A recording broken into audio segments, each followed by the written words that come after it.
I'm here with the cast and director of Crimson Peak, coming soon to theaters everywhere. Legendary Guillermo del Toro over there on that side of the table.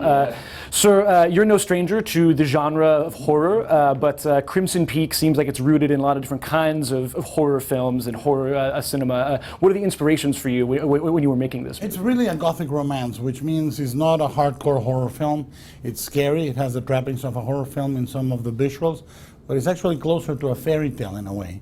It has romance, but it's dark romance, and it's gothic in the sense that it has a very classical structure of a damsel going through a journey of self-discovery and adversity, most of the time in the chase of a dark, brooding gentleman, and going through ruins and secrets and sort of uncovering something dark from the past.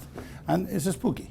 Well, and you've been showing off so many photographs from the set of Crimson Peak, and it feels like, as a set, it was really a place that was really alive in a way that you don't always get. What was that like for the actors? I mean, me, as the damsel going through that kind of horrifying place, was that fun to get to kind of play off of such an elaborate, horrifying location? Yeah, it was such a beautiful set. I've never been on a film where we built like a 3-story mansion on a soundstage. So it was incredible, and the detail was so specific to the characters, and yeah, it was fantastic. Now, he mentioned that, of course, it was in the realm of romance somewhat, and so I want to talk to the romantics. How does the film sort of begin, Tom? I mean, like, your character meets Mia's character and then wants to bring her home, understandably. Well, yeah, who wouldn't?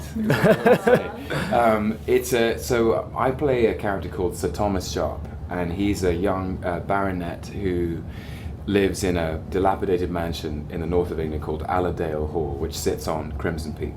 And he's an industrialist, an inventor, an engineer, and he's gone to the New World. He's gone to Buffalo, New York to find... Because when you go to the New World, where else do you go but Buffalo, New York? Well, it actually makes sense. In 1901, Buffalo was incredibly prosperous and the most electrified city in the world. So there you go.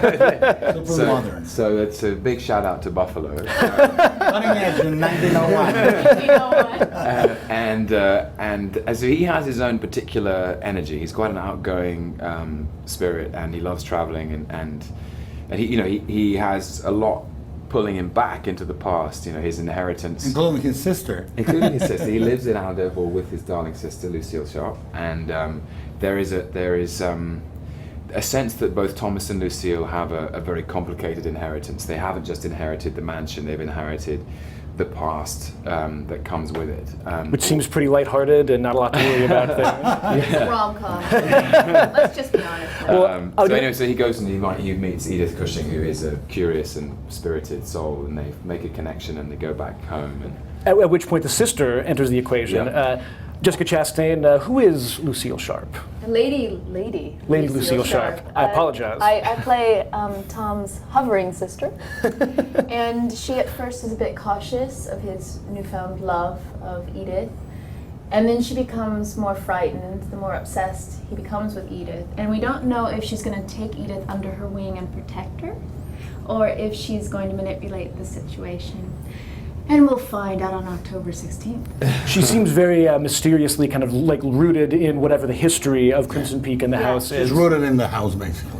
Can you talk a little about that, Guillermo? I mean, you've sort of said that this is not just or not merely a haunted house. There's sort of more going on there. What is the sort of mythology? It's actually very different from a haunted house, because in a haunted house movie, the edifice itself is the only character, basically, and there are intruders that are taught a lesson. This is a mystery.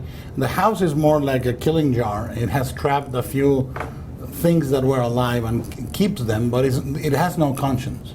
It's almost, the house is the past. I don't want to get Freudian, but the ghost and the house are the past. And I think what is beautiful about it is you have an amazing cast and a really beautiful set of characters that reveal their layers of darkness or of light as the movie goes along. What is gorgeous for me is the love story is not the courtship and is not the marriage. The love story really starts after the marriage. And at the same time, the darkness starts after the marriage. And so it's a beautiful structure, and these guys did an amazing, amazing job.